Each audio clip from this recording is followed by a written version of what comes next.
ឡូវសត្រូវហ៊ុនសែនណាខាងខេត្តដល់បញ្ជ័យណា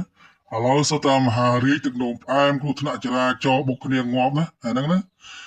នឹងសតម៉ាស៊ីនហ៊ុនសែនណាម៉ាស៊ីនតឡាការខេត្តដល់បញ្ជ័យណាអាយកាណាហើយនឹងអាប៉ូលីសកងកម្លាំងគ្នាវាក្បែរទេណាអត់តែឆ្លុះគ្នាណាឆ្លុះគ្នាវាបើកម្លាំងឆ្លុះគ្នាមើលមិនឃើញជួយប៉ូលីសឆ្លុះវានេះអាញាតឡាការហ្នឹង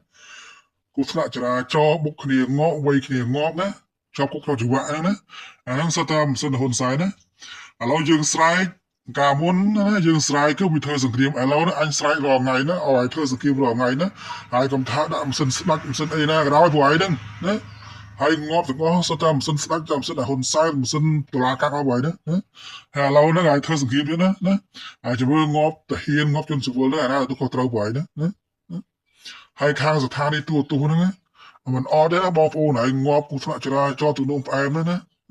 ឥឡូវបងប្អូនតាក់ទងវាបានឲ្យវាប្រកាសឲ្យស្រេចណាស្អីរងថ្ងៃបណ្ដោយណាអញ្ចឹងមិនឈ្នះអញ្ចឹងទេយើងត្រៀមណាត្រៀមស្បៀងត្រៀមហារត់រងថ្ងៃណាវាធ្វើសង្គ្រាមណាបងហ្នឹង